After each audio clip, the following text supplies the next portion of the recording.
And then on March the 26th, I remember the date very well because I came out of a board meeting and my phone was ringing and he was the product head at Daisy.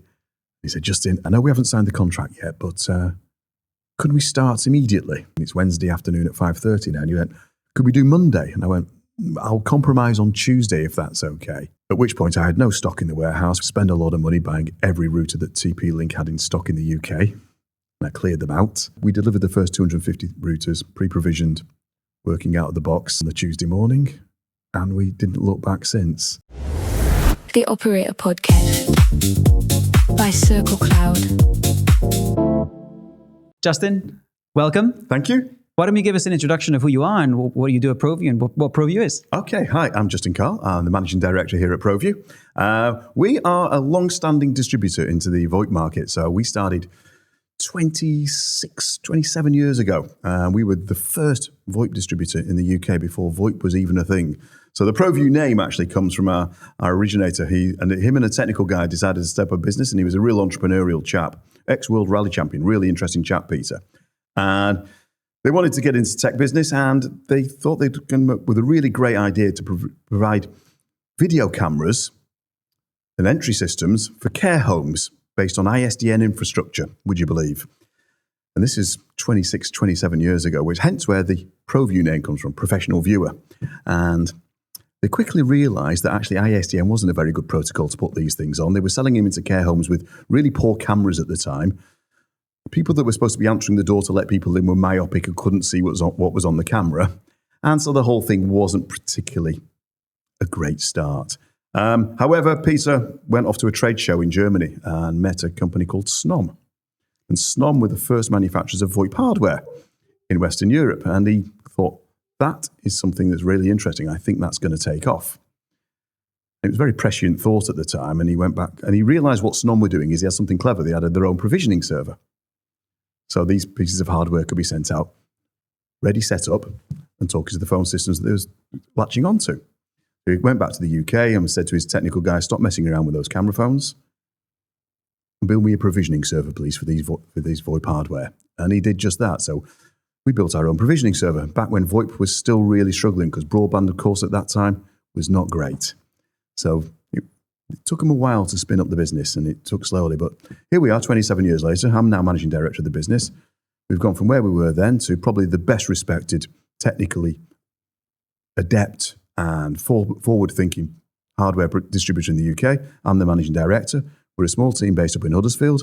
We punch hugely above our weight. We're the number one distributor for Yealink, for Algo, for 2N, for Fanville, for TP-Link, Seisel, etc., etc. So we've really, really grown the business, and everything we've done has been built on the ethos that they had back then: is automate it, make it simple for our clients to interface with us, and not just become a warehouse with boxes in that we're selling out for a small margin. So that visit to Germany resulted in that pivot. Yes, absolutely. And they were our very first supplier, Snom. They still are. We're still a platinum distributor for Snom in the UK. We're their main distributor. But that was the absolute pivot point. And we picked up probably our first client was a company, possibly competitors of yours, called Gradwell Communications 26 years ago. Gradwell, yeah. And they're still a customer of ours to this day. Wow. So it's quite a nice story. And when was this that they pivoted from video to 1999, 2000. Okay. So just at that point of the turn of the century. Was the business doing well then? No. So that's why they were looking that's for why something they had to pivot, do. because it wasn't succeeding. And to be fair, they probably struggled for the first few years distributing VoIP hardware because it was really slow to pick up at that point. I know I was trying to sell VoIP at that particular time, and it was challenged because broadband was so poor at the time. So VoIP had a real bad name at the time because the quality of the calls was really, really poor. Yeah, until maybe 2012 or so, 10, 12. Absolutely, it was 10 years after that before it really started to become ubiquitous. Yeah, and how was it for you when you joined ProVu as obviously an existing business, 26 years or so in business, and you joined as managing director? How was that transition? How did they receive you? It was daunting in the nicest possible way.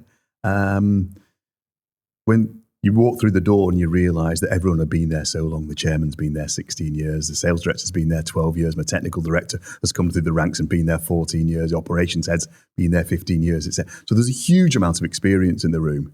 And actually, in some respects, that was reassuring because it was a really solid business. I did an awful lot of research into them before I joined. And you realise that when they approached me and they said, it's a hardware distributor, I went, really?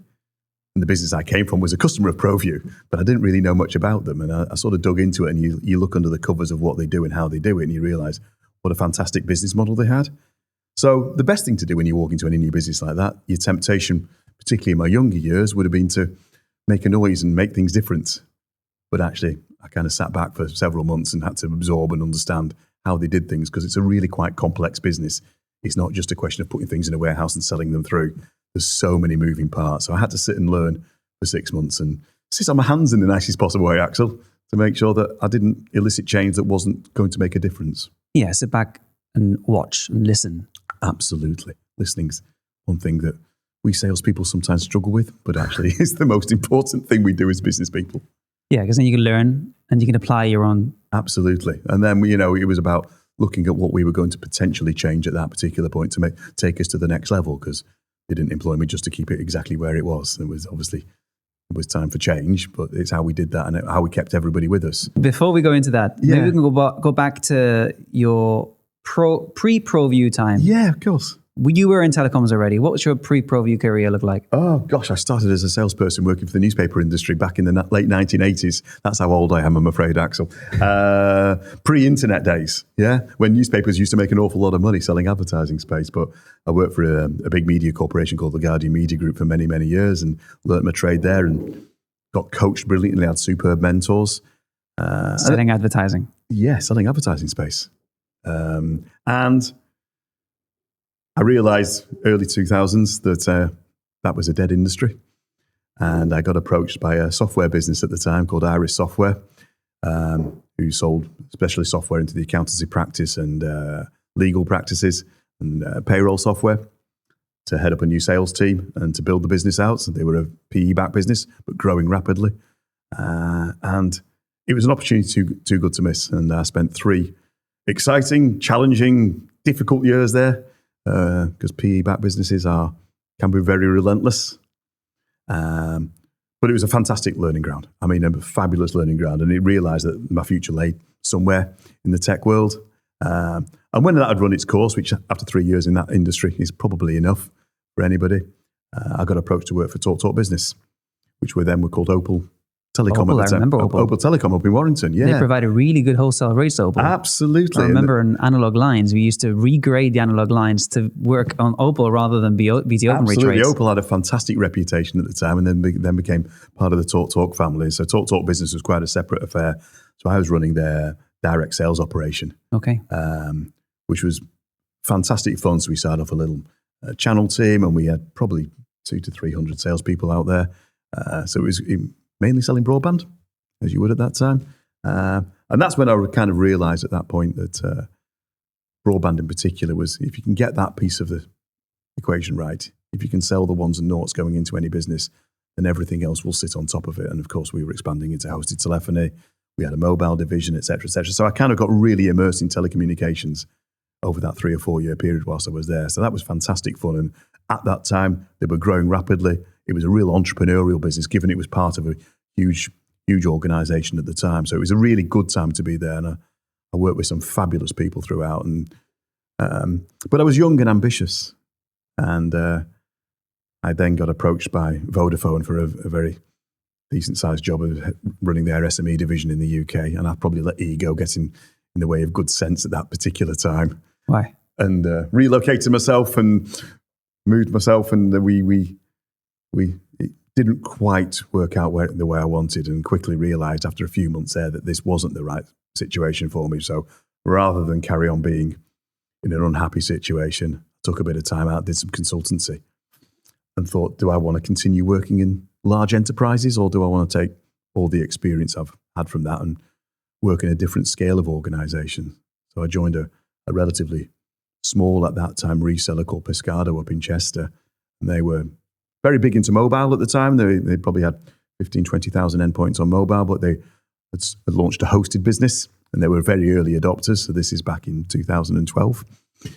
So we were at the forefront of that, and I came from a network background, and they were very, very keen to grow their broadband base, of course.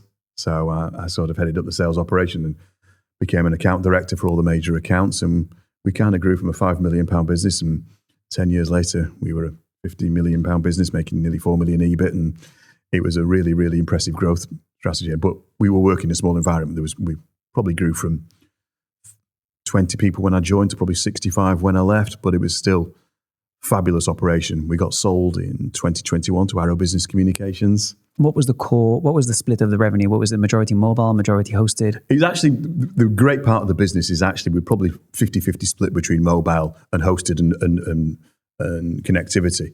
And the best part of the business, of course, it was recurring revenue.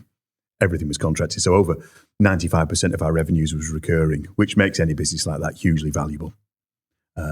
And we were really, really fantastic. We weren't just a really good sales engine. Our support teams, our technical support was second to none. And we had fantastic partnerships with EE and Vodafone and Vanilla IP and Enfon and all the other providers that were our key providers at the time. And that taught me a lot because there was a lot of vendor relationship stuff going on, as well as just managing the client base. So that was a brilliant journey. And I probably spent best part of 11 years there till I left. Last 3 or 4 years there, we'd been purchased by Arrow Business Communications. And quite a lot of us in Pescara, often when you get bought by a bigger concern, people either fight it or leave or don't like the new culture, if you like. And myself and quite a few of the rest of my senior team that worked alongside me, we kind of really, really adopted ourselves into the new organisation. So the guy who sold the business, Fraser, he could have easily retired at that particular point, but he carried on as MD of the business that had acquired us. I became sales operations director. Our technical head became technical director. Our support manager became customer support director. So we kind of, if you like, kind of had a real big influence on what was suddenly a huge business, which was great fun and quite transformational for us. But I quickly found myself within 3 or 4 years back working for a large enterprise again and playing all not the politics, but all of the committees and slow decision making and challenges that you have when you're working for a larger business, where I've been used to being able to make a difference quite quickly. Is that why you regretted the Vodafone decision? Yeah, very much so. The policies? Policies, just you'd go into a meeting, and fantastic organisation for people that grew up in that organisation. I mean, at the time there was 30-odd thousand employees, and you'd go into a meeting and there'd be 12 project managers and 10 other scribes in the meeting, and you didn't quite know why everybody was there, and it just felt like it was just you're having to try and appease so many people all the time rather than getting on with doing the day job. It's really, really challenging sometimes. And decisions took a long time to make. Oh, always. And of course, what you find and what I've learned, and I'll come back to this point, is throughout that time when I was ambitious, everybody in places like that, or a lot of people in places like that, and what I was doing at the time, is they're busily managing their careers as opposed to actually managing the outcomes and looking after the people and looking after the customers. And those two things don't really fit together in my head particularly well. So I think I probably grew up at that particular point and realised that actually I want to be able to manage myself and the outcomes rather than just be managing my career. And it was a big transition when I went to a much smaller business to actually understand that. They couldn't understand me when I first joined Pescado because I was just this enterprise career monster, and they were like, just calm down, you don't need to do any of that stuff, you're secure, just get on with what you're good at. And it was a really good lesson, and I've taken that forward ever since. That's interesting. And touching on Pescado, the hosted proposition was via Vanilla IP, you said? Yes, it was originally. It then largely switched. I've got to be careful because they're both customers of mine now, but both fantastic organisations. We switched then to Enfon for lots of good reasons at that particular time, lots of it commercial.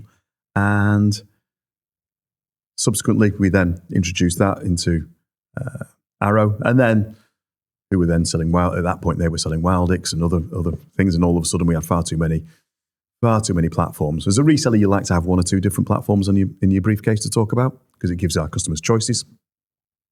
But actually, you need to know which 1 or 2 are the right ones for you.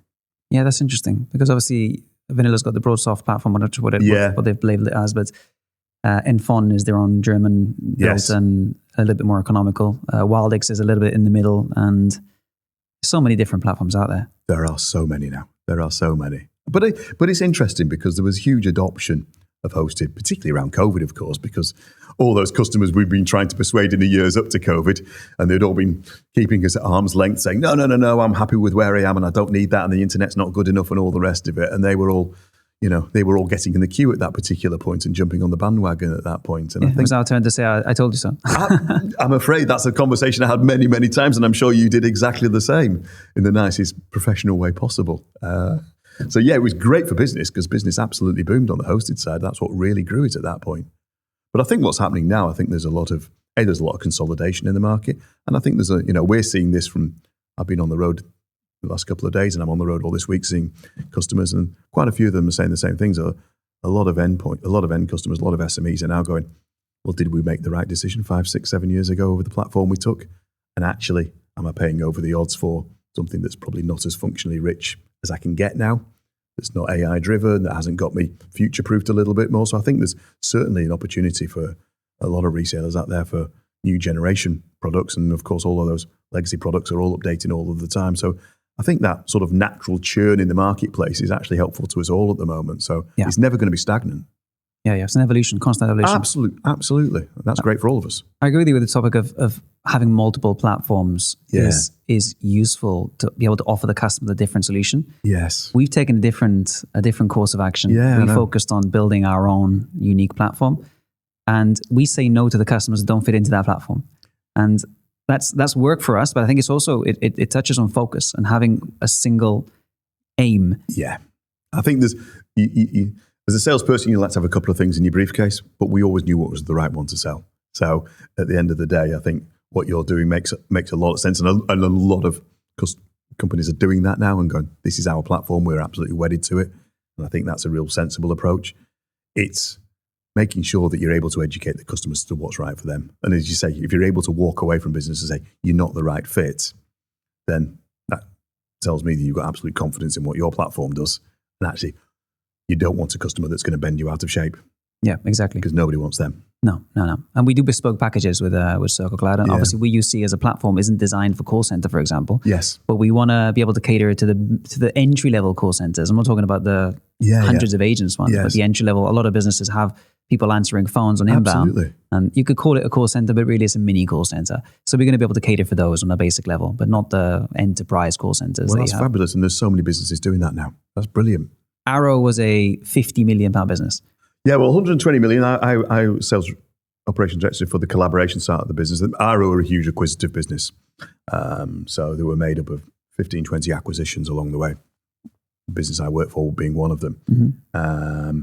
And so half the business was around what they called collaboration, which was broadband, hosted solutions, network solutions. And the other half of the business was very much around IT. So they had their own data centers. They bought a huge company in Cardiff called Circle, who were massive Microsoft business. And so they had, if you like, two separate parts of the business. And I think because they're PE backed, there was always an exit strategy in place. And that's what the focus of the business was always about. It was about what the exit was going to look like. So I guess when you're at a reasonably senior position, or you're probably thinking about at that particular point, well, where's that going to end up? And do I want to be part of all of that process again? Again, exactly. You've got the Vodafone, now Arrow again. Yeah, I've been through all of that. I've been through all that before. And when you get to my age and you get a little bit more mature, you go, okay, well, I want to enjoy what I do every single day, as well as, just look at the outcomes and be ambitious. I've gone beyond the ambition curve these days, Axel. It's about outcomes. It's right? absolutely about outcomes and enjoying what I do. And being able to, in a smaller organization, you can make an impact a lot more than in a bigger one. Yeah, once you've listened and learned and understand what you've got in front of you. And then it's as you know from here, it's really quick to you can make a quick decision and it can transform the business really, really quickly. Yeah. It's about bringing the right skills that they employed me, because effectively I'm a sales guy at heart. And they wanted a sales-led managing director. And it's an interesting story, this, if you don't mind me telling it, but I think it's transformed our business a little bit over the last 12 months. So this time a year ago, we were courting a company called Daisy, which I'm sure you're aware of. And they were potentially looking for a new supplier for their pre-provision routers. They had some challenges with their current supplier. They were worried about the direction of travel with that distributor at the time, but also they were looking at changing their hardware provider as well at the same time. So this is a multi-million pound part of their operation. You're talking thousands of routers a month that they're deploying.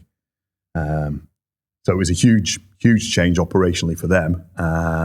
And they were looking for a partner that could grow with them and manage it effectively. So in early March last year, we've been working at it for several months, and we got the verbal agreement that we'd won the business, which was fantastic news for ProVu, quite transformational for us. And the plan was we were going to start providing routers to them in August of 2025 with a slow ramp up, because we had to do all the pre-staging work and build out our new warehouse and make sure that all the testing was right and onboard the new vendor and make sure we had supply lines all set up. And so we were going to start probably doing 250, 300 routers a month from August last year, with the plan by we got to April 2026 that we'd probably be deploying around 3,000 a month to them. And then on March the 26th, I remember the date very well because I came out of a board meeting and my phone was ringing, and he was the product head at Daisy. He said, Justin, I know we haven't signed the contract yet, but could we start immediately? And I was like, when you say immediately, when do you mean? It's Wednesday afternoon at 5:30 now. And you went, could we do Monday? And I went, I'll compromise on Tuesday if that's okay. At which point I had no stock in the warehouse. We hadn't tested the routers. We hadn't set up all the pre-provisioning. So I had a little war party. My head of our technical director, Mo, was away on holiday. It was Ramadan at the time, so he wasn't even in the building. So I got our help desk manager together and all the technical team and our operations manager and explained what I'd just agreed to. And after they picked up their chins back off the floor, this showed me what they were all about at ProVu. This is when I really, really learned. And after 4 or 5 days, literally 15 to 20 hour days for these guys, all I had to do in the background was spend a lot of money buying every router that TP-Link had in stock in the UK. And I cleared them out. And our finance director at the time was saying, how much money have you just spent? And I was like, don't worry about it. It'll be fine. And we delivered the first 250 routers, pre-provisioned, working out of the box with all the instruction manuals in on the Tuesday morning. And we didn't look back since. And that was the key point after 30 odd years of working, where some good decisions and some good commerce, but a little bit of luck came together. And then on the back of that, we've picked up so many other contracts on the back of that. So we're now supplying routers into Geocom, into Focus Group, into Gamma, et cetera, et cetera. So our business has grown near 40% in revenues over the last 12 months. Wow. On the back of it. So yeah, a little bit of luck, but lots and lots of expertise, lots of trust, and lots of delivery, and the ability to flex. And that's the joy of working in a smaller business. Yeah. That you can flex and do all of these things. And in the middle of all this, we moved warehouse as well, which was not a small issue for us. When you're a distribution business, that's the heart of your business. Yeah. So a fantastic time. And that taught me everything about the team I've got. And I realized then at that point, I've got the best team in the industry. I don't need to bring in anybody else. This Daisy deal must have been a few months into your I'd started in September. I picked up the deal myself from about the January 2025. So it came around reasonably quickly after I joined the business. And then you were instrumental in closing it? Yeah, it's a team effort. But, when you do a deal like that, we did what you should always do in a good enterprise deal, Axel, and I'm sure I don't need to tell you this, is you don't hide anything. Mm-hmm. You go completely open book with customers like that and you explain, they want you to make a margin because there's no point in them partnering with somebody that's not going to make a margin. We're all in the channel. We're all trying to do the same things. We're providing a service and a product to them that they need and want and require, and they don't want to be doing it themselves. And as long as you're clear with what you're making and how you're doing it, then you'll find that customers will always react positively to that, large or small. And I think that's one thing I've learned over many, many years of selling, that actually it's almost like buying a mortgage sometimes. Your mortgage broker will tell you how much he or she is earning when they do that transaction for you. Transparency. Absolute transparency. And then you're completely honest. And then they can see, this is where I'm making the margin. And they go, that's great. Good on you.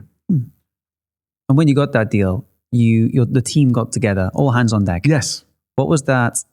What do you think makes certain teams be willing to do that and other teams not being willing to do that in organizations? That's a great question. I think I think I was really lucky at ProVu in terms of the tenure of the guys that have been there and the people I was really leaning on over that 5-day period.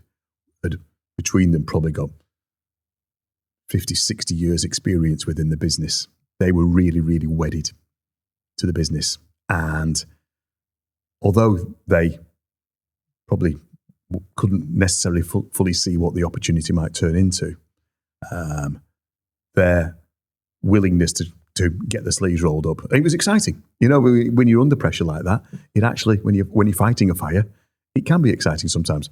It can turn out to be stressful if you're continually doing that. And I think there were some stresses on the business as you grow so fast, but we had to sit back and reflect, and we look at how much we're doing now in that side of the business, and it's growing exponentially from that particular point. But it hasn't stressed the business particularly now because we've learned and we've automated the processes and we've made everything slick. And so the key guys behind it were the developers, our operations team, and our warehouse team, who just learned really, really quickly how to make this process really, really slick with minimal physical resource having to be involved in the process. And it's also about having good partners. You know, our vendor partners, whether the guys supplying the routers or everybody else, they all contribute and help. And, you know, we work absolutely hand in glove with them all the time. So everyone thinks being a distribution business is really simple. It's not. A huge part of the job is to make sure that those long supply chains are managed effectively. Because if you're waiting 26 weeks for something to arrive into your warehouse, you've got to manage it really, really carefully. So having a good operations team and people that have really got a good handle on all these things and great purchasing teams, they really make the business tick. I think there are a couple of factors. You got how long they've been in the business. Yeah, absolutely. How much they value the business and the brand, and how much they feel of it personally. And that's the whole point. They very much feel it's them. Yeah, they're the business, and they've all been there, you know, pretty well from its real inception. So they're just very much wedded to it. But we mustn't, you know, as business managers, you should never take it for granted. Yeah. So I look at these guys and I'm in awe of what they know and how they do it, and it just, you know, makes me look good sometimes. So that's great. Yeah. It's kind of like the culture creates people that care. If you focus on creating that culture of excellence and focus on working when it's required for everybody to work together. Yeah. And that sense of teamwork as well also creates that culture. It's like a cycle, isn't it? Absolutely. And it just becomes the norm then, and all the rest of it. And, you know, the culture is we just deliver. You know, customers just never think, we'll go to ProVu. We may be a slightly different price from everybody else, but they know they're going to get what they want. You create that brand of quality with a track record by focusing on... And it's like you guys. You pick your battles. You decide which customers are right for you, which vendors are right for you. You know, we could take on hundreds of vendors, but we turn a huge amount away because we want to make sure what we've got is right and it's right for our customers. And it's all about doing this and listening to our clients and going, okay, the market will tell us what it wants. Do you focus on increasing the number of vendors, or do you focus more on increasing the revenue? I could bankrupt the business by taking on lots and lots of vendors. I think it's about nothing gets into our warehouse and nothing we distribute is until we've tested it to death. So we're quite pedantic about that. And Mo, our technical director, he will stop me in my tracks with any new products. But I think they're also very inventive in terms of movement in the market. So it's not just about chasing the revenue, because, you know, it's vanity over sanity. It's where the margin's going to be. And we're trying to change the shape of the business where actually it's not just about box shifting. It's about the services we overlay and the recurring revenue that we want to start building into the business.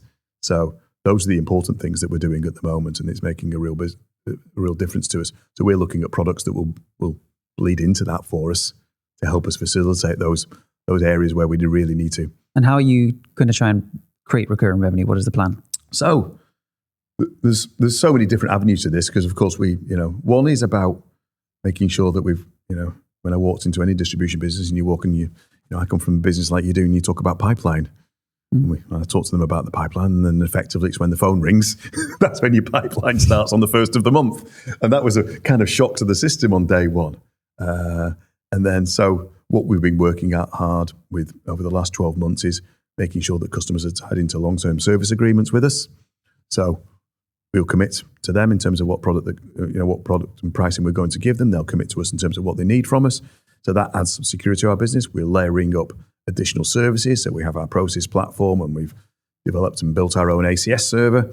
So actually we're creating our own management tool. So as they're selling network products, they want to be able to manage it. Multi-vendor, totally agnostic, which is great because, you know, so many people have sold one type of router over here and vendor B over here, and they've got a legacy estate of a company they bought over here, and they don't want to be looking at 3 or 4 portals if you're working on a service desk. So, so very simple things like that are going, well, if we can put a vendor agnostic ACS in place and we can contract endpoints to it, that's great. And that adds value to our business. It's a brilliant value for our customers. We can white label it. They can host their own instances of it. So it's things like that we're trying to build into the business. Which create the differentiation. Absolute differentiation from what our other our competitors do. And then they're fantastic at what they do, but most of them are very, very much larger than us. And, theirs is about scale and volume. Whereas what we're trying to do is, I don't mind the volume, but I want to make sure it's done properly. And actually, it's the service level that sits behind it. So it's that aspect of the business is critical to us and our growth. And that's, our service revenue has gone from probably less than 10% of our revenues 2 years ago to over 20% now. Our recurring revenue is growing all of the time. Our router business used to be less than 10%. It's now 40%. So we're just trying to change the levers a little bit of how the business operates. Yeah, leveraging tech is definitely a good way to create recurring revenue with the services attached to it. And that's, I guess, are you one of the distributors in the UK that focuses more around technology than the others, would you say? I think so. Everyone asks me, who do you work for? I say, I work for a technical provider. We're a hardware provider, but we're a technical business. Half our team are techies. Our sales team are not what you'd ever envisage to be a sales team if you met them. They're fantastic, but they're technical gurus. Yeah, they're not driven by the number or the target. They're driven by the right advice. And that's been the ethos of the business from day one. And I think it's really important that we maintain that. The most important guys I've got are not just the operations guys, but it's the technical support team and my developers. They're the guys that absolutely underpin the business and they drive us forward. Yeah, when I first saw the Process platform, I was pretty impressed. It's really great. And it's been around, 20 years now? And originally it was just like, what stock have you got and how much is that product? So now you can set up your provisioning templates, you can track your orders, you can see what you've got stock, you can back order, you can do absolutely everything on it. And, it's one of those absolutely brilliant bits of micro software, I think as you describe it, where you've actually got something we've developed ourselves, like our provisioning server. And so we haven't got these huge monolithic pieces of software in the background that we're not in control of. We're completely in control of everything and we just tailor it to what we want. And what do you want? We'll make it for you. And that's amazing. And how big is your dev team? Is it all in the office, or have you got remote devs as well? No, it's all in the office. We have a senior developer, and we have 3 other people that contribute to the development side. But a couple of those guys are multitasking to a certain degree. We're a very, very, very efficient business. Have you thought of outsourcing development resources? Not at this stage, because our whole business is built on our own internal database that we've built up over that 26 years. And it's intrinsic to the way that we do everything, the way we bill, the way we manage stock in the warehouse, the way we manage process, the way we do absolutely everything in the business. And because it's an in-house database, then it's really, really difficult to actually take that knowledge outside and for them to develop it further at this stage. No, I wouldn't say we wouldn't do, and as we expand, we may well have to go down that path. But at the moment, we've got enough skill set, and the guys, again, they're very wedded to the business. So I think we're in fairly good shape on that at the moment, and I'd like to keep control. Absolutely, and me too. If it works, there's also no need to outsource. So we ended up going for a number of developers in Ukraine and Eastern Europe. Yeah. Mainly because the person that was leading the team at the time was Russian speaking, and he knew contacts out there, and it ended up being a good decision economically. But I do feel that having a team in the office has a much better interaction, a much better experience when you're working with them, to be able to assign a task and they get it done to a specific standard, and you can just go back and forth. That's so much more useful. Oh, it's brilliant. And I think probably one of the many meetings that we have, but probably the most important meeting I have once a month is our systems meeting, looking at the roadmap of what we're going to develop next and where we're going to go next with the next level of security or the next level of user interface, and everything's just around those sort of. We narrowed it down to 3 or 4 key metrics that we're just absolutely going to nail, and not try and do 3,000 things all at once. And I think that works really, really well for us at the moment. Do you know if the dev team uses AI? They do. Don't get me too deep into this, because you're far more adept at this than I am. But they're starting to. And I think some of the questions we want to touch on is around AI and how that's going to help us. And I think we need to start utilizing it more within our dev piece. I saw that piece you did a few days ago around the scheduling thing you've done into Zoho. And you say, well, look, I'm not a developer in that language, but actually I used AI to do all the hard graft for me. But actually I had the thought process about where I wanted it to get to, and it just facilitated it, which I thought was quite an interesting article. Yeah, it was super interesting. I mean, I didn't know I could build an application until I tried. I think software developers won't necessarily be writing code as time goes on in the future. I think they'll be writing tests, because if you can create a really good prompt, and there's something called software test as well, which it tells the software what it should be doing, and then you can run the test to see if your application's passed or failed. Yeah. If you can now write a test, put that through AI, and the AI will write all the code for you. You don't need to write code anymore. You just write the test. And that's how I think is going to be evolving over the next few years for sure.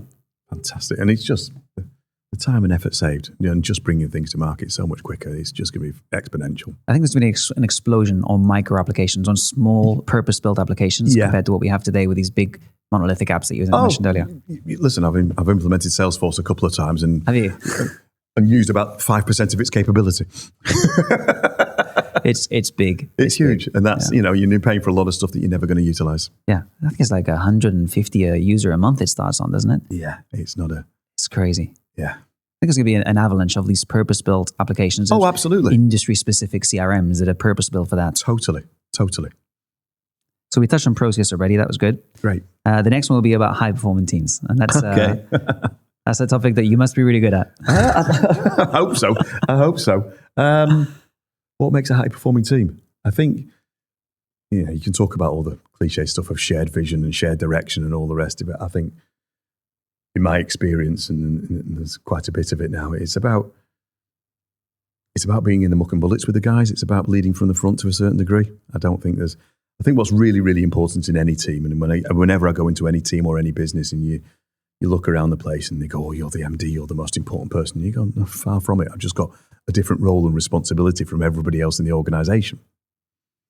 But actually, everybody's got a real part to play. So, the cleaner's the most important person, because if she or she didn't come in the morning, nobody would want to come into the office. So treat them with absolute respect, We have a young lady that works in our team, our sales administrator, Megan, and I hope she sees this, because she's absolutely intrinsic to our business.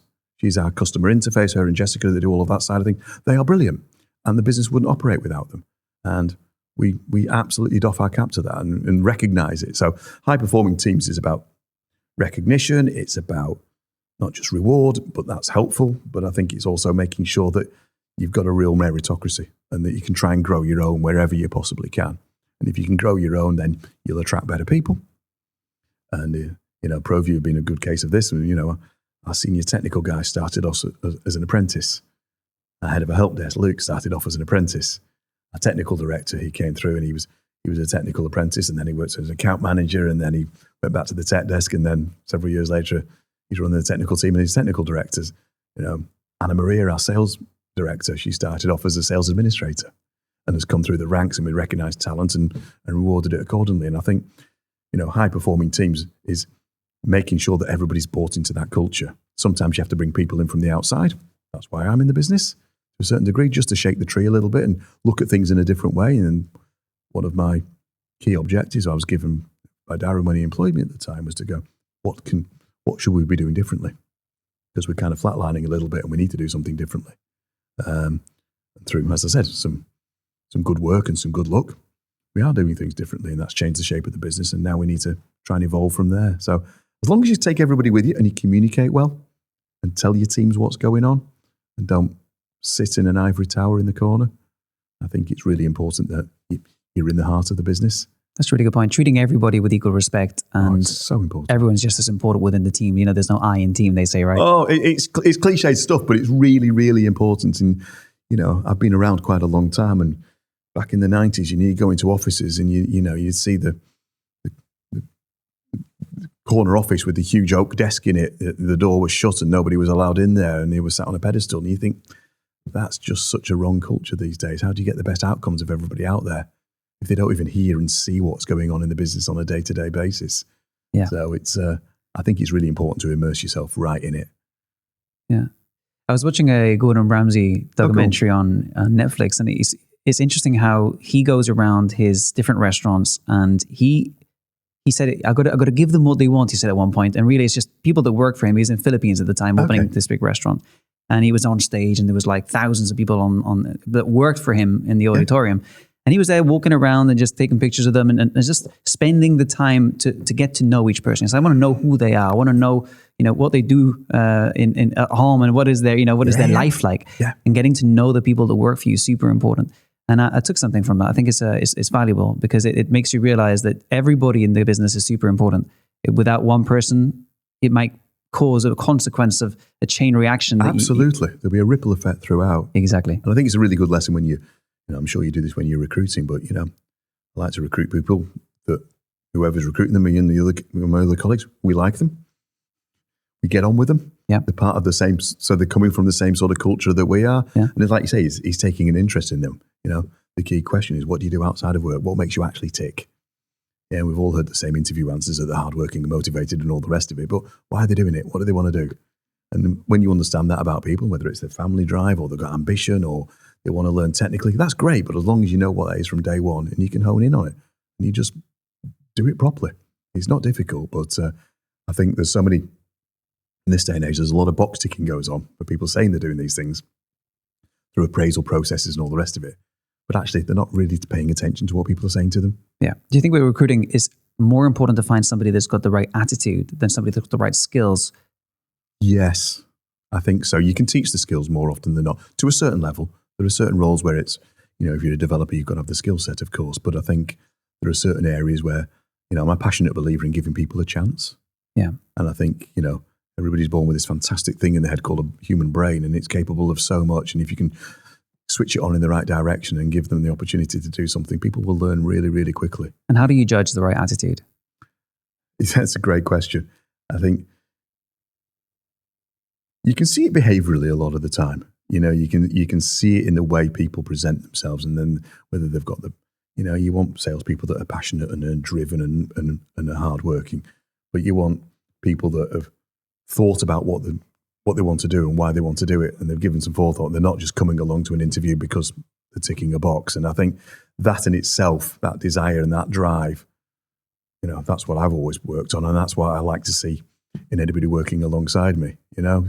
It's finding really, really able people, but are also able to cope with the hard work that goes with running a business these days.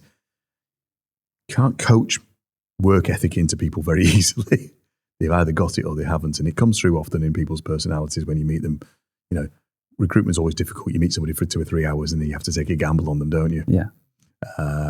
But I always ask them in an interview every single time. I shouldn't say this actually on this because people will see this. People will realize. Keep your secrets. Maybe I should keep this one a secret, but I do to ask people, what am I going to see in you in 3 or 4 months that you're not demonstrating to me now? Because it will come out, and I don't like surprises. And you can always tell when they're not being genuine, can't you? Oh gosh, yeah.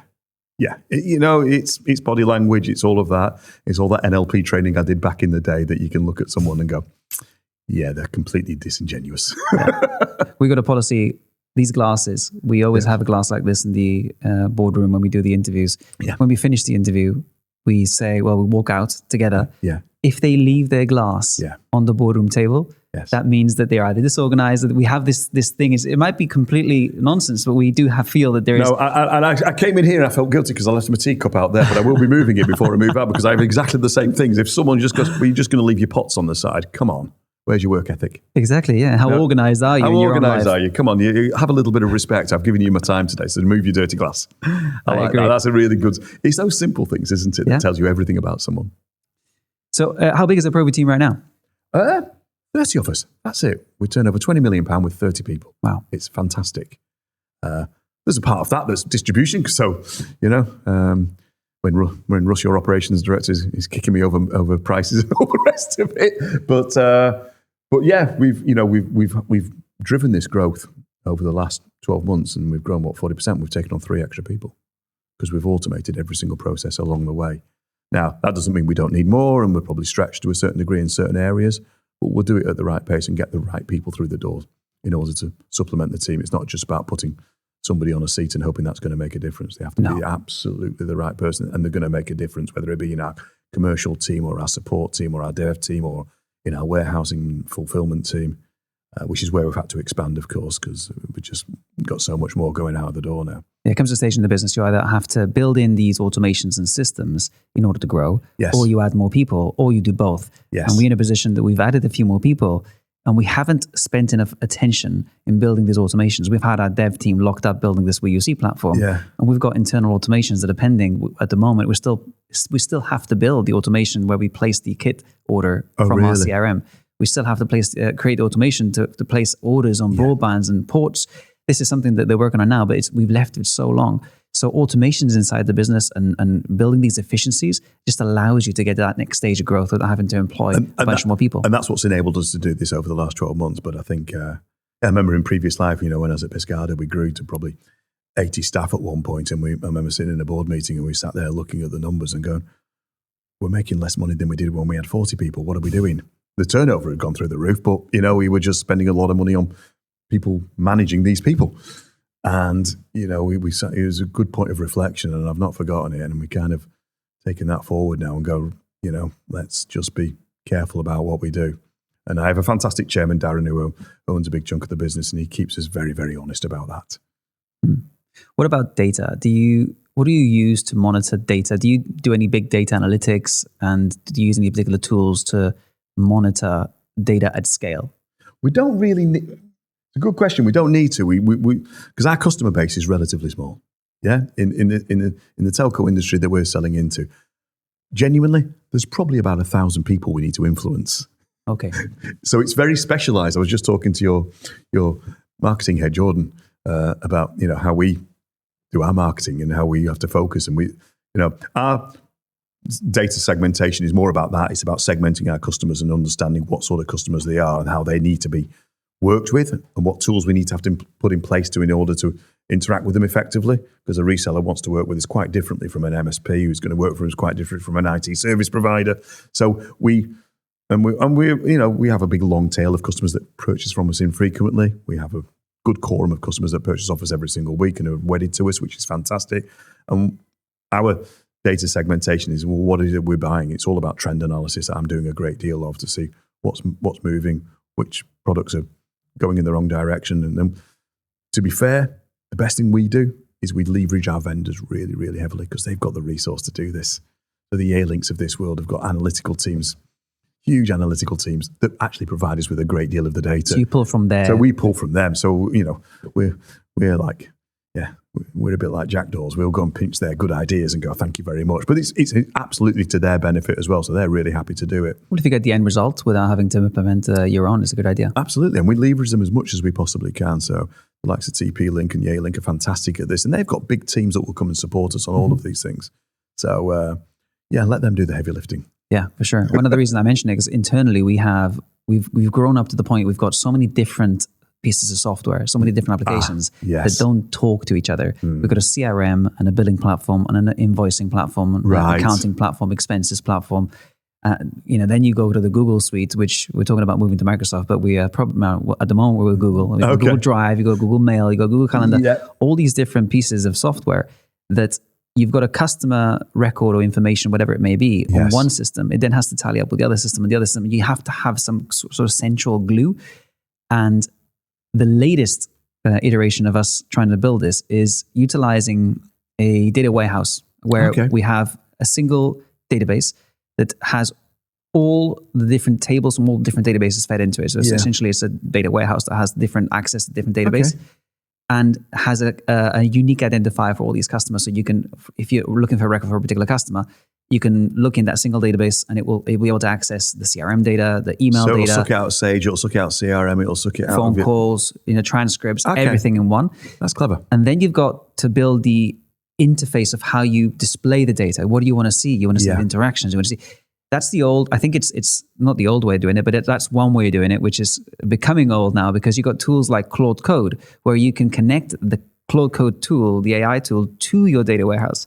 So that becomes your visual representation. So tools like Power BI, you can use those to represent data. Yes. But you can also use Claude Code to tell it, please show me the data that does this, whatever data you want to see. And Claude Code would present you with a purpose-built dashboard that shows you exactly the data you're looking for in the moment you're looking for it in seconds. Somebody I was speaking to in Miami a few weeks ago said that he's built this, he's integrated Claude Code with Google Looker, not Google Looker, Google Warehouse, Data Warehouse by Google.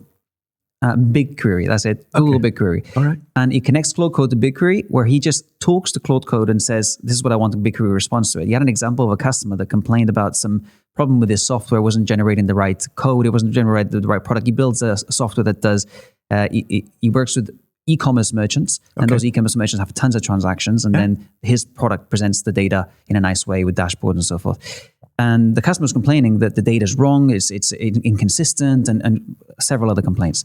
He copied the email, put it into Claude Code, and said, compose me a response with factual data based on what this customer is telling me. Claude Code went and looked at all the interactions that the customer had with them via email and tickets, looked at all the transcripts of all the phone calls the sales team has had, looked at all the setup of how that business and customer is set up within the platform, and it ended up replying to it saying, you've contacted us this many times, the way you were onboarded with the onboarding team was correct, I've checked the data that you onboarding team put on here, but you've later then configured the system in a different way because I can see your interaction with the system here, and this is what resulted in the data being incorrect. It was your action from configuring this system incorrectly. And it was done that wasn't done in hours, that was done in minutes. And he just copied the email, put it into he sent it to the customer, and the issue was resolved there and then. That's the future, I think. Having access to all these different pieces of data, not us, but an AI having access to, and understanding where to look for what, and then being able to access that data and represent it in a way visually for us to get the data, but also interact with customers if we wanted to as well, or give us the facility to do that. Interesting, very interesting, because our FD probably spends half his life trying to, we have this fantastic database that probably is receptacle for 70% of everything we understand about our customers and our supplies, but it doesn't interface with our Sage platform. It doesn't interface with all of our invoicing necessarily. It doesn't interface with all the stuff that's coming from our vendors and making sure everything marries up to it, because buy prices change like we change our shirts because of FX rates and all the rest of it. And it's a constant moving piece. And, he's always trying to reconcile, if you like, and the energy and time spent of somebody who's really excellent at the job, but actually is doing an awful lot of what we'd call financial administration. Yeah, manual data. Yeah. Which is crazy waste. And I know he's frustrated with it. So that's a really interesting topic. Yeah, I think we'll come back to that. Yeah, that's exactly why we're looking at the data warehouse solution. It could be BigQuery, it could be any data warehouse solution that just ingest the data from your different databases. Yeah, no, that's really interesting. Thank you. So touching on your partners, us, Circle Cloud, what makes a good partner from your perspective? Communication. It's just open communication. I think it's really, again, sounds corny, but we like, it's really important that I do days like this. And I'm out on the road all this week seeing customers, and it's really important that we just become part of their business.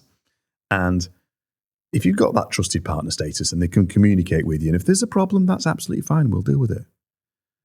But if you're really open and you, as I talked about open book before, and you explain why you're doing things and why it costs this, and this is what's coming down the tracks, that's so important. And I think rather than just being a transaction all the time, because there's so much transactional business done, but I think, my role and the role of the rest of my team is, if we can offer a little bit of thought leadership, as you're doing as well with me here today, that goes an awful long way to go, well, these are the right guys to talk to, because they're actually, everyone's trying to run a business and make a margin, but actually at the same time, the way you do that is through long-term relationships. And you can only have good customers if you don't have open communication. If it just becomes, how much is it? Oh no, I'm buying it a penny cheaper somewhere else. As you said before, that's fine. There's some customers you don't want. Yeah. When it goes to become a race to the bottom, it's just not worth it sometimes. No. And that's how you differentiate. Differentiate with value and quality. If you have a higher quality, you can justify the higher prices. And it's not always about the cheapest price. It is for us because we want cheap hardware. Of course. It's about scale then, of course. But no, we're all in the channel. Yeah, we're all operating in the same channel, and we're all trying to do the same thing. So what frustrates me a little bit about the channel is sometimes when we all fight against each other, and we're all actually trying to get to the same end result. Yeah, we're trying to get that customer at the end of the line, whoever he or she is, to buy your product and service. And we're just facilitators along the way, and we should all be trying to go in that direction. And I think that gets lost a little bit sometimes. Yeah. And the value added is definitely important. I mean, for example, if we were to say you can sell us a Yearling phone for 10, 20 pounds more than what Nyman's can sell it, for example. Heaven forbid. But let's imagine that was the case. But you were able to provide us the process platform where we can API the orders into it, and it saves us a ton of time internally, whereas Nyman's couldn't, for example. We would absolutely go with a more expensive option because it's that value added and that time. And the economics of time are really, really important, and that gets lost off what the actual price point is sometimes. Quantifying it is always the difficult part. But, our job is to sort of educate people towards that and make sure that they understand that. And I think people that have partnered with us for a long time, as Circle Cloud have, probably appreciate it. Our job is to make sure that is never taken for granted.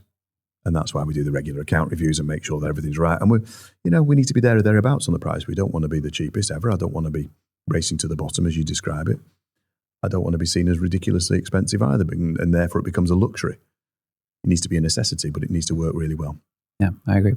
I mean, in terms of telecoms as a whole, as the industry, you mentioned earlier that you saw the transition of, the initiation of cloud and hosted. You've been in telecoms for a long time. Yeah. What have you seen as the transition over the last 15, 20 years from where you started to where things are now? Yeah. And where do you see things going in the future? Golly. Well, I'm that old, Axel. See, I remember when the internet came through for the first time. I remember my old general manager of the newspaper group showing me the internet for the first time. We were all like, wow. So, yes, I've been around a while. Listen, computers weren't even there when I was at university. I remember seeing my first spreadsheet when I was in my third year at university and wondered what it was. So, yeah, communication tools have come a long way. I think, interestingly, mobile has had a huge impact on everything. But I think really interestingly, COVID had a real impact because all those cloud collaboration tools, Teams and Zoom and what have you, it just transformed that instant collaboration that we all everyone was talking about UC up to that point, and nobody could quite describe what it really was. And I think that just transformed it kind of overnight in the nicest way. And I think that in itself was the key change that I've seen in the last 10, 15 years in particular. And obviously that's now evolved on and systems are getting better and better. And I think the advent of AI, and we're just scratching the surface. Some of the AI tools I'm seeing now are absolutely fabulous. Some of the PCI compliance stuff that on a real-time voice call will know that there's a number being read out and stop the call and all that sort of clever stuff, which is really simple when you describe it, but actually the tools driven behind it to make that happen is fantastic. And they're just business enablers, and it just makes businesses more secure, it makes them more efficient. So I think there's an awful lot of noise about how AI is going to be tragic for the workforce. I don't think it is. It's just, we can't be Luddites about this. We're not going to break the machine. What we need to do is learn how we adopt it. And we're all adopting it in our day-to-day work lives in terms of trying to make ourselves more efficient. Some people probably more effective than others.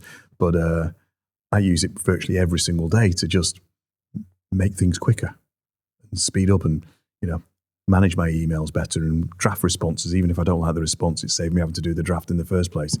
I'm doing a presentation, it will check it and make sure that I'm actually factually correct. And that's great. That gives me more thinking time. And as business leaders, and I'm sure you do, one of the most important things we do is go and be considered and think and decide what we're going to do next, because we can all get caught up very, very quickly in doing the do. But actually, the best days I have when I'm most effective is probably when I'm having to think. I read or heard something from Jeff Bezos that said in the mornings, he doesn't have any meetings before, I think, 11 a.m. Okay. He spends the mornings with his family at the beginning, and then he does a workout, and then he just putters. He actually said, I putter, he said. Yeah, pottering around. Yeah. And just thinks. Yeah. What's the next right thing to do? And I think and when you're running any business and you've got, I'm very conscious every morning when I wake up, I've got 30 people's livelihoods dependent on some of the decisions I may or may not make. It doesn't weigh on me, but it's an important responsibility. So that thinking about what's the right thing to do next is so, so important. And not just be driven by that short-term goal of, well, that's going to make us a few pounds tomorrow sort of situation, because that way there's no longevity in doing that in running a business. Thinking of the long term. Always just make sure that the foundations are really, really brilliant but built. Don't pass up the opportunity to make money, but at the same time, do it in the right way. Talking about long term, the PSTN switch off. Yeah. For those who don't know what it is. Yes. BT or OpenReach announced they're going to be transitioning the copper lines all to digital, all to IP. Yeah. That was a few years ago, and it was going to be cut off. The cutoff was supposed to be 2025. That's right. It came and went, and now it's set for February 26, I think. January the 31st, 2027. 27. Yeah. 27. So it's a year from now. A year from now. What is your view on this? Why does it keep being delayed? And do you think it's going to happen? Obviously, isn't it already mostly migrated by now? I think in most cases, yeah. I think there's a huge work to do in the residential world still, and I think they're going to have some challenges there, but I'm sure there'll be a long tail of that, but it will happen. I think there's some inherent dangers because it's so reliable and it works and it's so secure that I think in certain areas it's going to be a challenge for them, but certainly in small business world, I think most people have moved to IP. COVID kind of forced the hand on a great deal of that. We're still seeing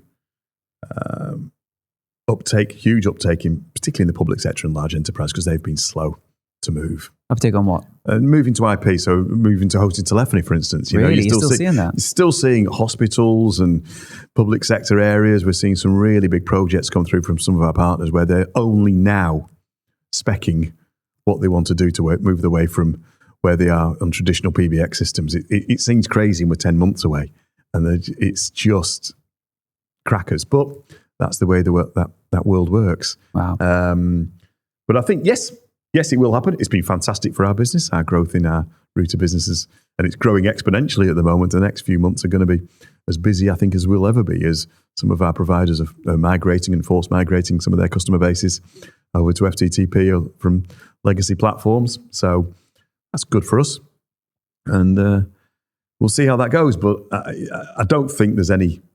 I think if it was going to be delayed, we'd probably have found out about it by now from BT. But I think that certainly in the residential market, there'll be some tail that they'll have to manage over a protracted period. Do you know the split at the moment of your business of deliveries that you make? Because you deliver straight to the customer. Yeah. Those deliveries are residential versus business?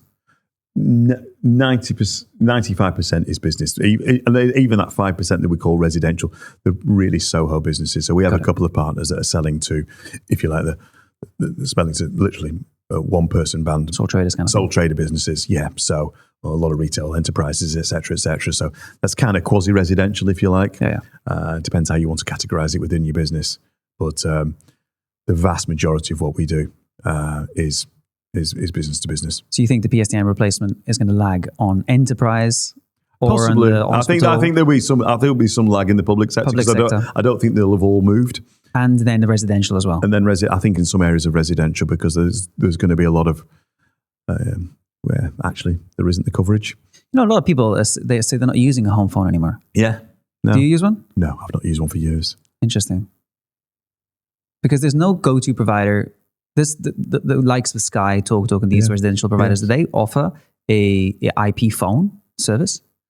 They still do, but they are shedding customers left, right, and centre, I think, in some respects. And a lot of the alt nets are picking up a lot of this business, but there's an awful lot of great alt nets out there. There's a few that have gone out of business of late, particularly in London, where they've had huge investment and they've dug up huge parts of West London and then not sold many subscriptions on the back of it. So they've burned through the cash. So I think there's a lot of shakeout going to happen in the market over the next 12 months. But I think everybody sees this, this tipping point. There's going to be a huge cash cow for everybody. I think it will go on for some considerable time. Yeah, me too. Talking about Sky, do you have Sky at home? TV? Yes, I do. Yes. What are your thoughts on Sky TV? I'm talking about the content. I'm talking about the experience. Because when I was a kid, Sky was a premium luxury. And to be fair, you could still consider it to be a big luxury now. It's not cheap. It's not cheap. But the value for money, I'm thinking now you've got Netflix, you've got Apple TVs. Most TVs are now smart TVs. You've got the remote, you can access whatever you want to access. I don't know. I had Sky for maybe 10, 15 years, and I just shut it off I think the last 6 months or so. Okay. And I don't miss it at all. Do you know? No. I only genuinely utilize Sky because I'm a huge sports fan. Sports, okay, got it. So that's it. That's the hook for me. So I think my son would probably kill me if I got rid of the Sky. But you're right. I have that many other subscriptions now to Netflix and Paramount and Disney and Apple and all the rest of it that you do look at it all and go, we can't possibly watch all of this content.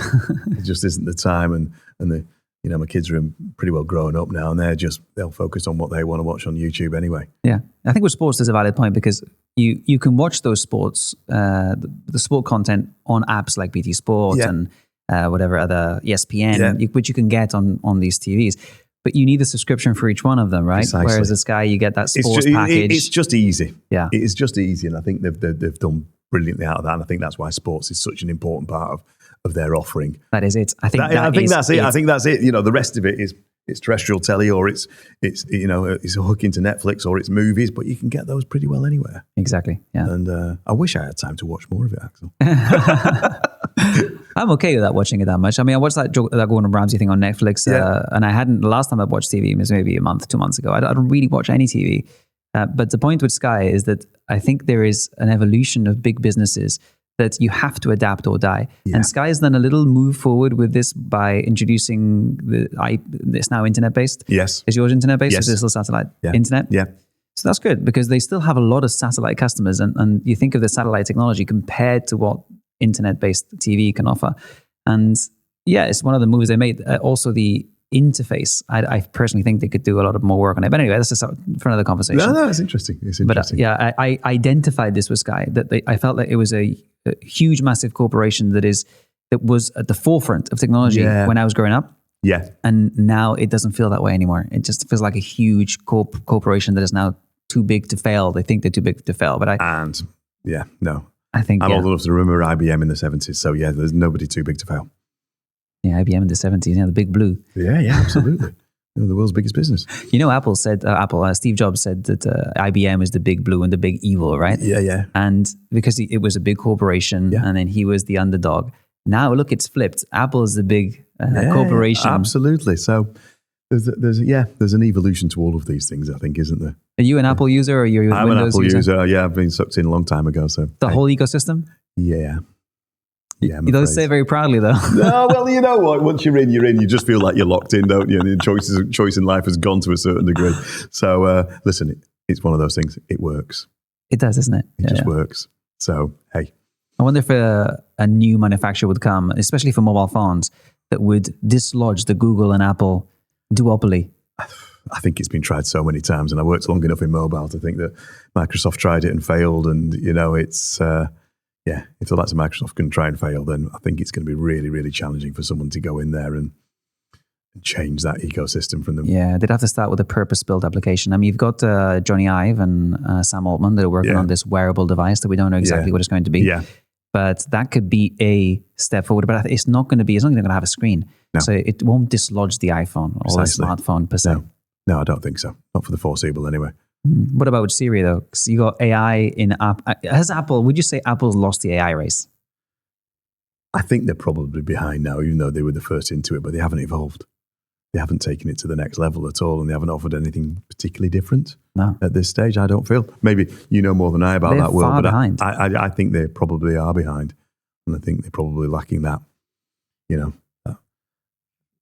that fantastic leadership that Mr. Jobs gave them at that point, because he wasn't just an entrepreneur, he was a visionary. Yeah. And if they haven't got that visionary about what's next, it's like any business, isn't it? If we don't anticipate what's next, then it's always a bit me too. It's a bit like your Sky analogy and all the rest of it. You just, if you're not careful, fall a little bit behind. Tim Cook is an operator. He's a really good operator. Oh, fantastic CEO. He's not a visionary. Yeah, absolutely. He's a CEO. They've done an announcement where Apple is going to be using Google for their AI model. So there you go. They're now going to be using Google for Siri because Google Assistant is so much better, and they're buying some model through Google. But this raises another question. If Apple's going to be using Google for their AI model for Siri, is it because they've lost the AI race, or is it part of a wider plan? Are language models like ChatGPT and Google Gemini and all the others that come with it, are they just a commodity now? Is it just the fact that you've got so many different language models that Apple's thinking maybe we don't have to build our own language model, we just utilize one that is existing, and what really matters to them is the user experience that they deliver on top? Yeah, if their business model is about utilizing their software and their kit, then they'll take the applications that make it tick. And I think the engine doesn't matter, right? Yeah, and perhaps they're looking at it long term and looking at evolution and go, well, look, there's all these different language models out there, but there'll be consolidation, and some will fail and some won't. Or knowing Apple, they'll just look at where the right path is and acquire it. True. So it'd be interesting to see where they go. It's not like they haven't got very deep pockets to do any of the above. Yeah, exactly. I mean, it's. I think looking back, you might be able to say it was part of the plan, but I don't think failing at AI like this. That's what we don't know, isn't it? If there's some grand plan, then perhaps yourself, Axel, and myself don't really have a party to that at the moment. But it'd be nice to be a fly on the wall occasionally, wouldn't it? Yeah. Was it part of the plan to have a really bad Siri for the last 10, 15 years? Yeah, I don't think so. Yeah, it's just really poor. I never use it. Never use Siri? No. I use it sometimes to set reminders. I have it like instead of writing things down on a notebook, I just say, remind me to do this, for example. Okay, fair point. I've got a long list of reminders. They more get added than they get removed. You get that many, they just become white noise and you ignore them all. Yeah, absolutely. It's like calendar dates in your Outlook diary. So in a world where software is becoming more prevalent, what's your thoughts on hardware? I mean, this is probably a question you've had before, but is hardware going to be not phased out? I personally don't think it's going to be phased out. But are you seeing a decline in hardware requirements, in specifically in the IP telecom space? Yeah, that's a good question. Versus the uptake of software, maybe selling headsets. How is that? That's a great question, and it's one I asked myself several times before I joined ProVu. Interestingly, so we just had our annual review with Yealink a couple of weeks ago, and now we did in 2025, and our Yealink handset sales grew 19% year on year. I was astonished. I knew it was a decent number, but they came with their actual numbers because I was getting mixed up with lots of other things. And you go, wow. So there's still growth there. But I think we have to be realistic about IP handsets and about where that market is going to go. There's still be requirements in certain sectors. It will always be there. But is it going to grow realistically over the next 5-10 years? That'd be a slightly foolhardy way to base my business on moving forward. Headsets is growing exponentially, but from a very small base. Headsets are interesting because a lot of end customers or a lot of resellers don't see necessarily any value in them as such because they can't really add value to them. Although as a tool, they're fantastic because no one, I don't know about you, but I hate talking to people when they're in a Starbucks and they've got their earbuds in and it's picking up every bit of background noise in the background and it's just really unprofessional. So, the headset market is absolutely growing crazily. It grew last year probably 100% with us, and it'll probably do the same again this year. So it's interesting to see how that's going. But it's from a relatively low base from where it was, if that makes sense. Do you think that base will increase though? Because people are now utilizing software tools that have the app on their computer as well as having the facility to download. Absolutely. So it's all soft phones, et cetera now. But so having a professional audio is kind of important because we all know the microphones and all the rest of it on our laptops are not fantastic, to put it mildly. So there's a good sales positioning around all of that. But your point is well made. In terms of other products, there's so many other IP products that we're into. So we're very much into security products and IP door entry and all the algo products that we sell. So things like Martin's Law that's come along, which is really, really making a lot of noise, particularly in the education and health sector. So there's a huge demand in that area for hardware.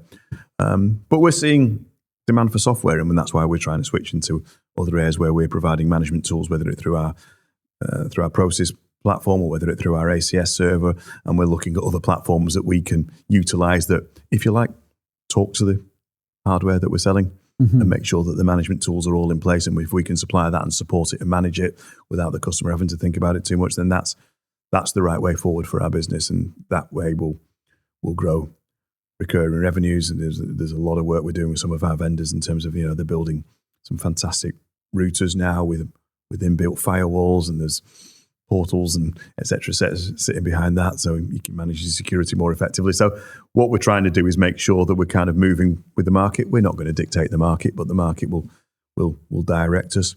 There's always going to be a demand for network equipment to a certain degree because that internet needs to get into your access points somehow. Yeah. So an increasing demand, I think. And an increasing demand. And we've seen that as with our business grows over the last year. So we need to really look at our network equipment in particular and expand that opportunity, which is why we've, the last 12 months, we've gone direct with TP-Link. We were always a Draytech provider. We're premier direct distributor now for Zyzal, and we'll keep looking at what the right products are in that space so we can make sure that we're kind of future-proofed. Are you still selling many Draytechs? Yeah, fantastic. Yeah. Have you seen TP-Link take over a bit or not? With the Armada? With the Armada range, they're really, really, really positively aggressive into that space. They have some fantastic kit.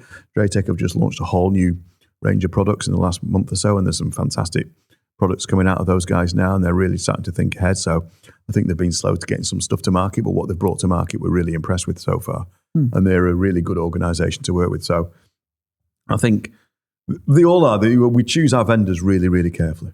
We've chosen 3 fantastic vendors on the network equipment side at the moment, and they're all A, super supportive, B, have got the resources to back us up, and they communicate brilliantly with us and listen to us about what's right and wrong. And I think that's so important rather than just, making demands of us and how much we're going to sell and what margin we're going to make out of it. Yeah. It's a bit like running the business. It has to be a partnership. Otherwise, I'm really not interested in stocking them. So you started, was it IP? Not IP, sorry. You started with video cameras, right? Yeah, that's right. Video cameras transitioned to IP phones with SNOM, right? Yeah. And now you're expanding that based on the risk of potentially people using less desk phones. You're going to network equipment and so forth. Absolutely. Businesses have to evolve, and that's the right way forward. It is absolutely the right way forward. I've got to make sure that all those 30 guys and however many there will be over the coming years have got a long-term future well secured. Yeah. In a business that's I'm not suggesting we'll have growth like we've had in the last 12 months for the next 12 months. It would be it'd be fantastic, but I think it'll probably bend us a little bit out of shape. But I think we need to keep looking at the next opportunity and making the most of it. It's interesting that your yearly handset sales have increased, though. We sell 90% of our deals with handsets. Yeah, fantastic. That's an amazing attachment rate. That is and you guys sell what I call high value, really, really, really excellent handsets at the top end of the range. And I think that's probably got a lot to do with your attachment rates, but that's also about trust of your customers going, this is the right product for me. Yeah. So, you've got the choice these days with our platform, at least, whether to use the soft phone, the desktop app, whether to use a desk phone. It all depends on where you are. If you're in your office at your desk and you're always in the same place, it's a lot more convenient to just pick up the handheld receiver than it is to put your headset on or your AirPods in. Use the on-screen dialer and all that nonsense. On-screen dialer. Don't talk to me about on-screen dialers. Set you off there, haven't I? I purposely, when we were building the application, I said to myself, typically when you get a soft phone, you have the 1 to 9 star 0 and hash on the screen. Yeah. Why? Please tell me why. Because have you ever used your mouse to click it's 0, 1, it's a terrible 2? experience, isn't it? If anything, you'd use your keyboard keys to type in the number you want to dial. Yeah, absolutely. But when have you ever used the mouse to point at the 0? So why is it there? So we removed it and we've not missed it. No, and every single soft phone that I've seen from other vendors, they have this 1 to 9. I think it's more about familiarity than it is I think that's what it was. We know when Teams did it and they were all doing the Teams direct routing. They were looking at it and they were going, well, we just need to have a dial pad on the screen. Why? And it's like putting a password into your smart TV and you have to scroll and all that. It's an awful experience, isn't it? So it's exactly the blinking same. For me, I'd rather just think of it from first principles, like they say, and remove the things that are unnecessary. Yeah. Because that dial pad is completely unnecessary. You need it for DTMF. When you're on a call and you need to press 1 for sales or whatever that is. If you can't just say sales in the future, you'll be able to. But you still need that for that. But yeah, it's interesting. I think desk phones aren't going to go away. I think it might reduce a little bit. Yeah. I'm pleased to hear that Yearling, because you've sold more Yearlings than last year. That's great. That's great. No, it's good. Well, we've worked hard at it, and I think it's just it's testimony to the sales team and some of our customers who are growing at a rapid rate or not as well, which is good news. Yeah. What about with AI in terms of voice AI? How do you see that evolving? That's going to be probably one of the fastest growing areas. And you talked a little bit earlier about contact centers and small contact centers. And I think in that space in particular, it's going to become absolutely essential. But even for small businesses like ours, if you can have voice AI that recognizes sentiment and it can actually understand where to direct that call and give them the answer they need straight away, or manage PCI compliance, or make sure that, you haven't got some awful automated bot voice giving them the answer that they don't necessarily need. I think the evolution will be massive as it becomes just more humanized, and actually you'll just free up commercial teams and support teams to be able to do what they need to do in the background to fix the issues. Yeah. And I think, if it can work so it can listen, respond, transcribe, give the engineer the tools they need to actually go and fix the issue. Yeah. Rather than having to deal with all of the front end noise, then I think that's a huge, huge benefit to a lot of businesses. For inbound, we've had it for a while where you've had these chatbots where you go into a website, you say you need some help with something, and the chatbot looks at the knowledge base and it responds with some information. So for inbound, converting that to a voice agent is pretty straightforward, as long as the voice agent sounds kind of real, which is one thing I've struggled with recently, is making it sound real, but also having the nuances of conversation, the ums, the buts, absolutely. So it has to be there. It has to be built in, engineered into the bot. No, I couldn't agree more. That's where it's like when you get a thing from ChatGPT with all the hyphens in, you go, come on. Yeah. No one writes like that. But where I see really strong potential for voice AI is on outbound, because In fact, maybe not just outbound. It's probably the capability of performing actions based on instructions. That is where the real impact is going to be. Agree. Because having a voice agent that just responds to you based on some preset knowledge is one thing, but having an agent that can perform actions based on what it understands to be the right request, that's where it really unlocks something. The use cases can go from restaurant bookings and reservations to all kind of service-led businesses. Anybody that has a phone, that has somebody answering the phone, that person's now freed up to attend customers and do other things in the small business. And in the larger business, you've got the ability to create bookings and create different sales calls and customer service calls.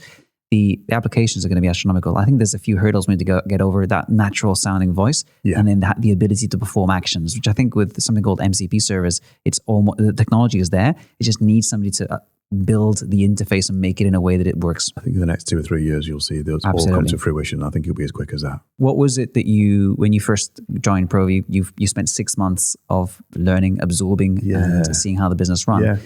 But what were the first 3 things that you said we need to change these things, and what are you seeing the future looking like? I remember doing a very, very basic SWOT analysis when I first started. And I think the first thing that was on the list is we had an over-reliance on a very small number of customers.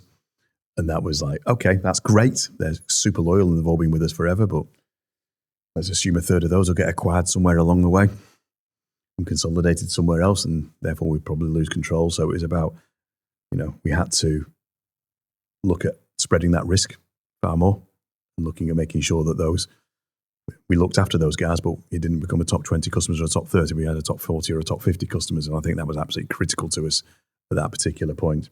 How did you do that? You just got more customers that are it was just about, it was about shoe leather, if you like, and getting out there and making sure that we were pushing ourselves as hard as we can. We spend an awful lot of time at trade shows, at Channel Live or at Comms Vision, et cetera, et cetera. And, you put a huge amount of effort, a huge amount of cost in marketing and all the rest of it and into these events. And some people think it's just PR and noise, and it's not. But what we do is we work them really, really well, and we follow up really well. And if we go to Comms Vision, we spend 2 or 3 days in Glen Eagles, and it's hard work. It's speed dating for 2 days, and it's we're a big sponsor, and it costs us a good amount of money, but it's worth every single penny because we come out of that for 1 or 2 contracts, and that could add 7 figures to our bottom line straight away. So it's about doing that. We've done quite a lot of that over the last 12 months, not just out of the router business, but I've been on the people we know, and we've got good black books, and I've got a lengthy old black book, and it's quite the telco industry is quite an incestuous industry. If you don't mind me using that phrase, everybody's worked somewhere else, and everybody moves somewhere else, and everybody knows something. So business follows you around sometimes. I've been out on the road the last few days, and I've seen 2 brand new customers, and they're both signed up to us, and they're both now going to take service agreements with us, and you go, great, fantastic. And that's just because of who we know and what we know. So we've got to keep expanding that. So that was probably top of the list. 2 was about how we made sure that the team we were getting the best out of the team, because we had all that experience. And when I walked through the door, a lot of them were doing multiple tasks, if you like, around the place. And it was about finding out what everybody in the team was really, really superb at, and getting them really laser focused on the things where they could deliver, and teaching some of the senior guys how to delegate a little bit more. Because as I'm sure you know, as you go through growing a business, I'd answer every phone call if I could. I'd pack every box. I'd make every sale. I'd count all the numbers. You can't, I've got to delegate. I've got to let people get on and do their thing. And I think it was as you grow as a smaller business, you've got to teach people how to delegate much, much better and let go. And then what you see is the people that work with them as colleagues suddenly start rising up hugely, and they really, really start to excel. So I think it was about getting that piece right, and them to see, oh gosh, I didn't realize that guy in my team was as capable as he or she is, and that's fantastic. So that was one of the key things we wanted to do. And the third thing was about diversification of the business, about where we could start looking at longer term contracts and recurring revenue, and how we could look at new revenue streams, because that in itself will drive in new business and keep those guys busy and entertained. And there was a fourth one, which we were always fantastic at, and it's an art I'm learning and will continue to learn. I think is just making sure that the vendor management piece is, I think some distributors don't necessarily treat their suppliers as well as they could. And they're the backbone of the business. And they are fantastic generally, and they will bend over backwards and they will help you out and they will give you resource. And we talked about, data mining and pre-sales planning and all the rest of it. And they will do all of that for you but doubt it if they'll do it if you're not great with them. And so, so we want to get all those pieces in place and make sure we had a really clear vision about where we wanted to be and how we were going to get there as a business. It evolves all the time because we have to be, we're not, as I said, we can't direct the market, but we can at least be ready to able to react to it really, really quickly and quicker than most. So again, being nimble is really, really important to a business like ourselves. And with delegation, have you ever struggled with delegation? There's a lot of leaders that struggle with delegation at certain points. Oh gosh, yeah, massively. I mean, over the years, it's because you want to do it all. You want to do it all, and leaders, and it doesn't matter whether you're a sales leader on your first management job. You want to be a control freak, and I still probably get accused of that. And and that's okay because you learn about the business, but you've got to let go. You've got to trust people, and trust is one of the most important things. Trust your customers, trust your vendors, but trust your people. And if you give someone a chance, you'll be amazed at what they're capable of. And I think some of the things we've done over the last 12 months is, some of the guys on the tech support desk, for instance, where we've just, we've set up this huge new fulfillment center and, some senior people said, oh, I need to set it all up and I need to train the guys and I know to show them. No, give it to one of your team. And they've become these amazing coaches and teachers. We didn't know they could do it, but boy, did they deliver. So it's really interesting. It's about letting go, isn't it? It's really hard. It's really, really hard. But surround yourself with good people. And trust them. And you know what? They'll make mistakes and fall over. But as long as they pick themselves up, dust themselves down, realise what they've done wrong and get on with the next one, that's fantastic. Now that the key things you brought to the business, delegation, looking after the partners and looking after the suppliers as well, and sales and the other, what would you say is the one single thing that's had the biggest impact since you joined? I'm probably the wrong person to ask in some respects, without sounding too conceited. I think there was always, Craig Herrett, who was sales director before me, he had tons of energy and was brilliant. But I think I brought an energy and passion and a lot of experience and just different ways of working. One of the great things about ProVu is everyone's been there for a heck of a long time and got loads of internal experience. But actually, what's been good for the business, I think, is have an external viewpoint, if you like, and do things in a slightly different way. Fresh eyes. Fresh eyes. I'm not a typical ProVu person, if you like. And that's kind of good because that shakes the tree a little bit and makes everybody work in a different way and look at things slightly differently and discover things about themselves that they perhaps didn't know before. And you know what? The best people I've worked with and the best businesses I've worked for in enterprise, I've always had good mentors and I've always had great coaching. And the last point is the most important thing I do. I'm not a bad coach. And I think sharing that knowledge and coaching people, whether it be a support person answering the phone or a sales guy or an account manager or somebody managing a team of people who are maybe challenged for the first time on something they've not come across before. After 35, 40 years, I've probably seen it. So bring that to the fore and help them. Who was your most significant and impactful coach or mentor? I've been lucky to have several. Probably my first mentor, and I hope she sees this, I'll send her a link, a lady called Julie Tattersall, who was my sales director when I was at the Guardian Media Group. She was probably the biggest impact on my career in terms of understanding how to get the best out of people and absolutely leading from the front. And great piece of advice. Well, it wasn't advice. It was actually in a sales management meeting. And she just said very clearly at the front of the meeting, I'm not here to do all the thinking for the rest of you. And it was a good lesson. That's not just in sales. That's in everything. That's in everything. And that's been a really, really good lesson. It sticks with me to this day. If there's anybody that's listening that's looking to jump into a leadership role for the first time or absolutely. About to be promoted, what would you say is a single piece of advice you give them?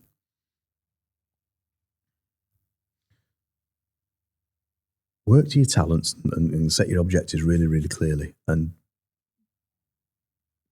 put your ambition to one side. Don't start managing your career. Manage the outcomes that you're trying to achieve. The career will follow. And I think so many people spend their whole life managing the career and they'll get to a tipping point where actually they get found out. And I think it's really, really important that you just concentrate on the job at hand and try and be the best you can and listen and learn and be humble. When did you realize this? Far too late. Far too late. After Vodafone or after Arrow? Yeah, around about when I was at Vodafone, I realised then that actually And it wasn't saying I wasn't considered up to that point and I didn't realise it, but I think the penny dropped at that particular point that I'd probably let the ambition get in front of what was the right thing to do.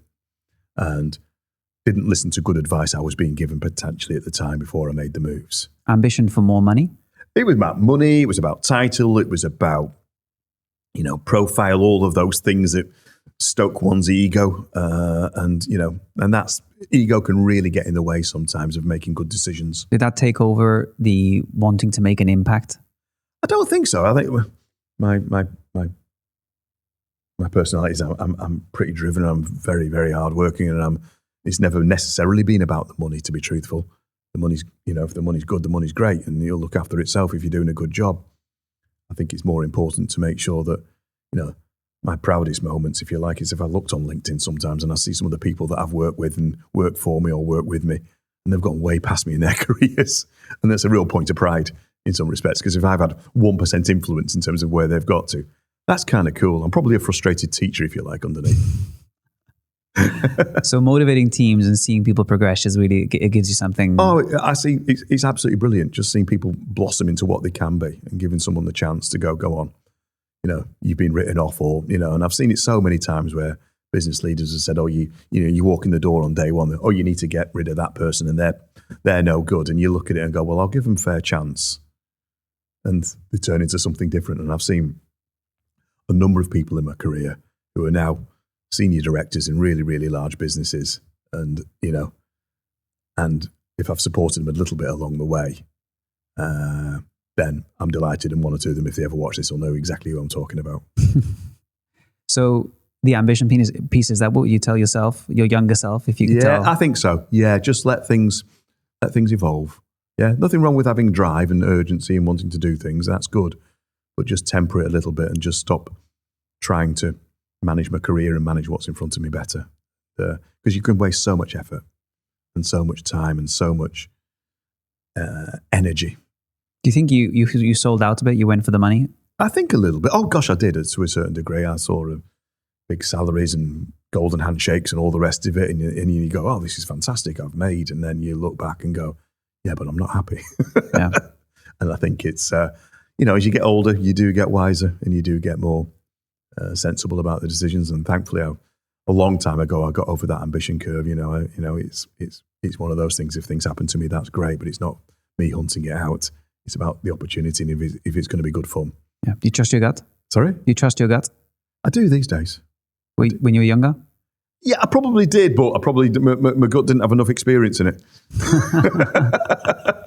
Sometimes decisions just feel right, don't they? Yeah, absolutely. And this decision that I took here when I took this job, 2 years ago when I first got approached, and my gut felt right. And actually, when I did all the due diligence, it proved to be one of the better decisions of my life. That's good. It is. It's really good. Very happy. So if somebody wants to find out more about ProVu, how do they get in touch with you? Hey, just check out our website, provu.co.uk. The number's on there. I can't remember the phone number. I should know that. Wow, you got time for that. People have Google, they can find it. And if anybody it. wants to get hold of me, Justin at provu.co.uk, please, I'd be absolutely delighted to answer any questions. That's provu.co.uk. That's it. Justin, thanks for being here. Thank you so much. Pleasure. Really appreciate your time. Take care. Thanks, Axel.